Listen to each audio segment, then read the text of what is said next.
Alright, I'm gonna turn the AC down for a little bit for this quick story time. I've been wanting to do this story time for a while, kind of giving you guys an idea. So I got a couple more different things that I want y'all to, or you don't, not want you, but we almost at 200 subscribers, y'all. This is a house somebody want me to look at. Yeah, I'm about to move, man. I'm about to get up out of here. So this is a story about one of my homies and stuff, and usually I have like little nicknames and stuff like that, but 9 times out of 10 he'll probably never come on the channel or whatever. But this is one of my close buddies that I used to do music with and stuff like that, and known him since high school. He was telling me about all these different stories and stuff. So just kind of another Adventures of DP story where, when we were going to IPR and we were doing all kinds of different movies, or not movies, but we were working on music and just trying to get our artistic style together. I don't know what he's doing. We're trying to get our artistic style together. And so this is another story about him where, this particular story, the reason why it centers around a car. Now, with this car that he had, and I'm quite sure he remembers this story, but this car that he had, we were taking the bus. I think he was living over south. I don't think he was over southeast at one point in time with this. But he had this car. It was a Caprice. It was a blue one. And this car, at some point, we used to take it up to the studio, but I think maybe, I don't know if the tires were, I don't know what was going on. Or it might have been a situation where, the traction just wasn't that good, so we decided to take the bus, and we was trudging through that studio like the snow was high, and we still got there. But I remember we took the bus one time. I think another reason why that he didn't take the car is he eventually had to sell the car. Now, at one point, I was thinking about maybe I'll save up and try to buy it from bro, because see, this is something that happened. I had a choice to either get a car, which my choice would have been a bubble Caprice or a box frame, or I would have been able to buy, or either go to school. My uncle, or not my uncle, but my granddad, he became just a stone cold drunk. He was working at a company for forever, and he used to always talk about having a bunch of money. Nobody really believed that he had that kind of money, but he had a lot of money saved up. And so one of our family members was a caretaker from him. She was stealing a lot of the money. So my aunt and my mom, when they were alive, they had to go to court and make sure, because he had a lot of money. He had a lot of money. It might have been in the hundreds of thousands, or it might have been $500,000 for all we know, whatever. Eventually, they had to fight to get the money back. This lady should have actually went to prison for what she did. But she didn't go to prison, as she should have. She did not go to prison at all. She didn't go to jail over it. It should have been a felony. She was mishandling the funds and all this kind of stuff. So my mom ended up getting like an inheritance, or like a, when he passed, she got the money. I don't know how much it was. Might have been 40, 50. I don't know how much it was. And I don't know what she did, but basically she gave all three of us some money. My older brother, my mom, or my older brother, my younger brother, and me. I chose to go to IPR. I probably should have taken the car money. If I was gonna get a Caprice, I probably would have been out of my mind. I probably would have been doing all kind of shit in that car. So I ended up, wanting to take the, the money and go get a Caprice. So I ended up taking the money and going to music school. It's 2003. So now, during this time, my homie still had the car. He had a situation where it was some political stuff going on, I'll say that. And he couldn't sell me the car. I was thinking about, well, he ended up selling the car, but they were riding around in the car naked. And some folks was taking them on a high-speed goose chase. You know what I'm saying? And they trying to get away from these dudes and stuff because they was naked. So they couldn't really, you know what I'm saying? So these dudes was really trying to get them. And my homie could drive real well, but they couldn't catch him. So this nigga was doing the Indy 500 through the south side, trying to get away from these grimy goblins. You know what I'm saying? But they couldn't catch him. So I understand why he wouldn't sell me that car. I don't know who he sold the car to. I gotta ask him one day, like, man, who you sell that car to, bro? He probably sold it to somebody in St. Paul, knowing him. That's probably where he did it. Because he wouldn't have wanted anybody, one of his other guys, to have the car, because that's the kind of car where if you buy it, and like if I would have said, bro, I want to buy it, he'd be like, man, you gotta spray this. You can't leave this car the same color. You gotta spray this car. So, you know, I'm asking him about what happened, and he's kind of telling me, you know, little bits and pieces. And years later, he told me what really happened, but it was ops. It was ops. And, you know, at that time, to my understanding, he said he'll, you know, him and his people said they would never ride naked again, which I see they shouldn't have, you know what I'm saying? But they probably were casually riding or whatever like that. But, you know, the henchmen saw them cruising around and probably decided to get on their top. So if I would have bought the car, they might have mistaken me for the people that, you know what I'm saying, would have, you know, that they were looking for or whatnot. So I couldn't have bought the car and safely be able to ride, just riding around willy-nilly in the car. 9 times out of 10, knowing me, if I would have had my L's and had that car, I'm moving around over south in that car. And they probably would have thought like, oh, that's that car we was on. But I lived right on the edge of Southeast, so they never would have saw me. If I was probably like in the West Bank, they would have never really seen me. But I wouldn't have stayed in the West Bank, because 9 times out of 10, you got to think, I'm in my early 20s at that time, so I'm probably going to be moving around over south. I'm not going to be over north like that. I'm probably going to be over south in that car. I know myself. I'm going to be over south in that car. I might be over southeast a little bit in that car. But 9 times out of 10, I'm going to be over south in that car. So that's why, another reason why he would not sell me the car.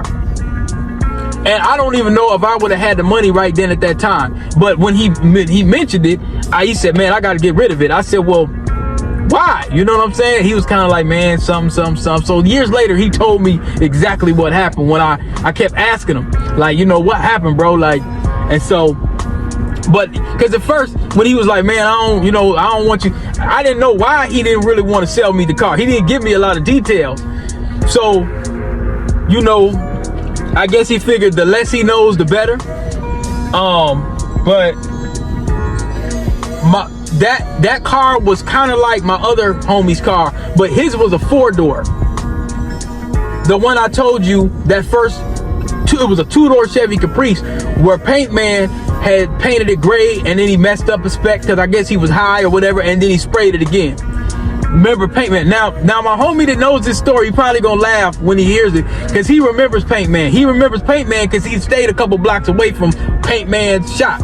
Paint Man, and I told you, he was a light-skinned dude with a chip tooth, and you give him a little bit of work and a couple dollars, man, Paint Man will spray. He will, and you gotta pay them a little bit at a time. You can't give them all the money, because they gonna smoke the rock and do a fucked up paint job. You can't give no functioning fiend, what we would call him. You can't give him the money to paint the car, all of it. You can't give it to him all in one.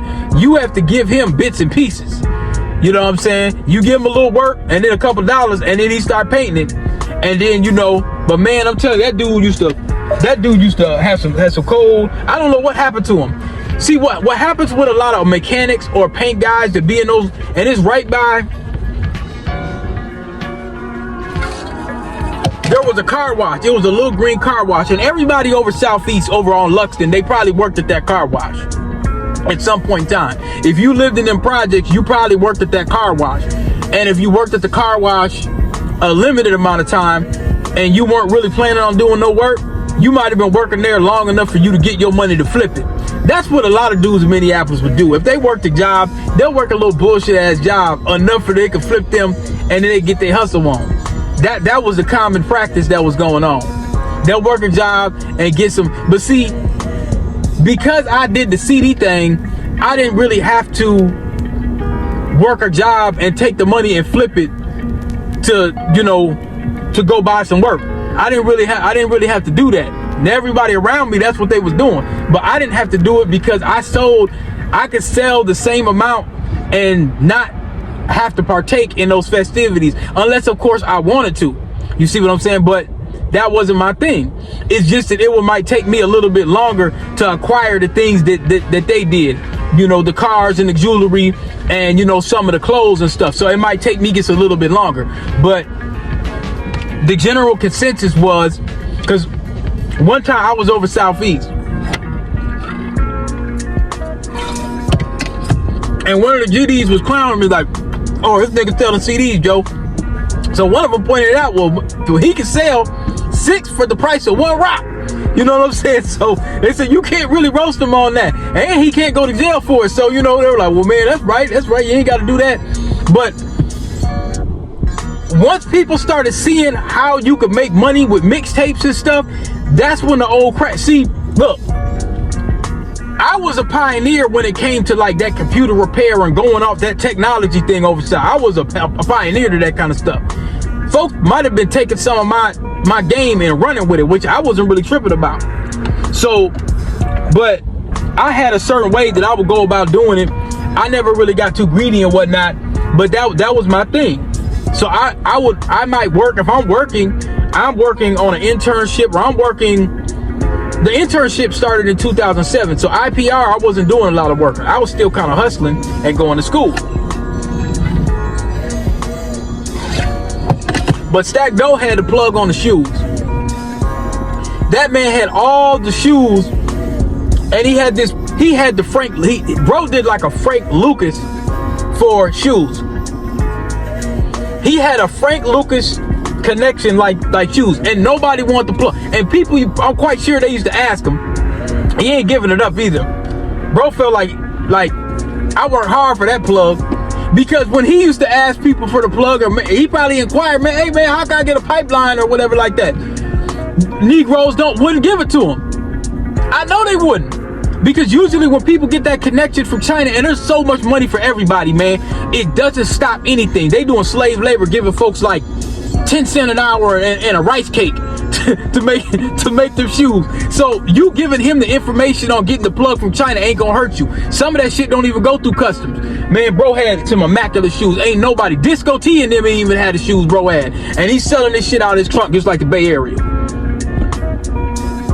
I'd be over north sometimes, and at that time I don't think I was driving or whatever, but sometimes I'd be over north in the middle of Broadway or something like that, and bro be popping the trunk right on Broadway with all kind of shit. I remember that first, because I remember this must have been close to around the time when I was staying in those projects too. Maybe a little closer to that time, because there's a picture that I want to post, and I think I posted it before, but I have a red Dickies t-shirt with a black Dickie pants, and I had the red and black retros. The red and black J's, I had them for some years. I got those from Stack Doe.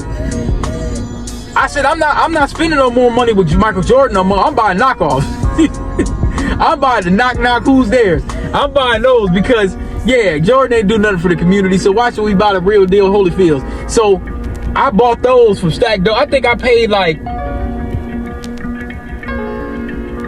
I might have paid like $150 for them. The Jordans is like usually $200 or something like that. I might have paid bro like $150. It might have been less.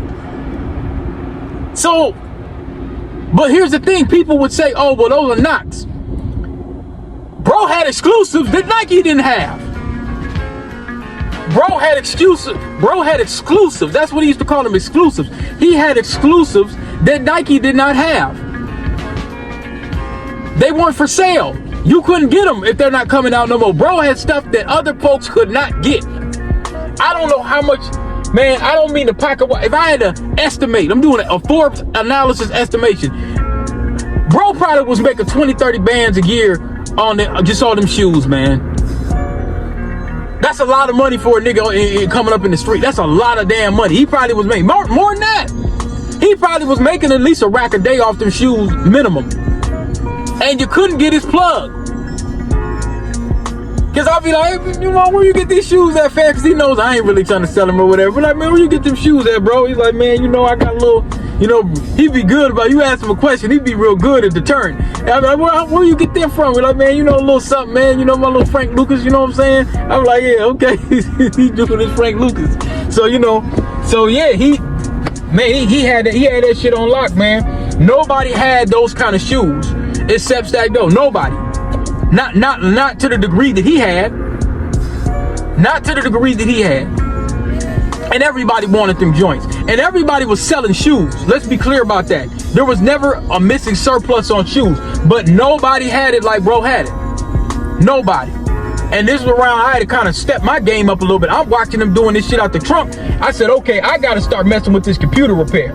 These dollar CD crackhead niggas messing the game up. They couldn't duplicate that though. They couldn't they couldn't. The dollar CD niggas, they could not duplicate computer repair. So even the crackhead niggas used to come to me like, hey man, my machine down and my computer down and this, that. They had to come to me. You could not duplicate that. That's one thing that they were not doing. I'm gonna find like an old computer repair. I'm gonna put another flyer up. I think I got like a business card or something. Man, they couldn't do nothing with that. I don't know anybody around I don't know anybody over south or north for that matter. It might have been dudes doing a little bit of computer repair, but no, they wasn't getting that. Like, I had the Stack Doe plug when it came to 3B Tech out of Hammond, Indiana. I was getting them desktops. Now you talk about how Doe was doing his shit with the computers.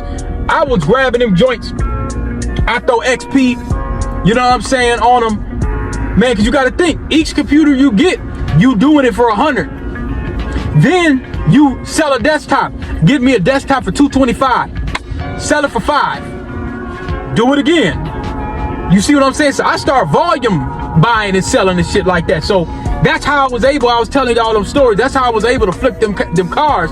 And people in the building, they thought I was serving like, hey, let me get a you got quarter pounds?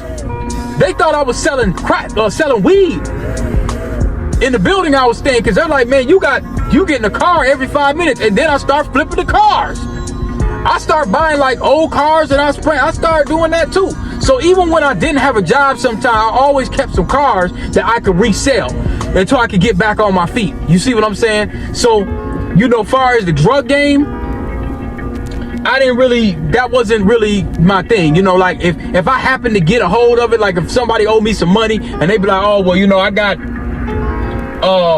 you know, they had a half a pound or they had, you know, whatever they had, you know what I'm saying? I would, if somebody owed me, okay, well, just give me that and I just break it down and get rid of it.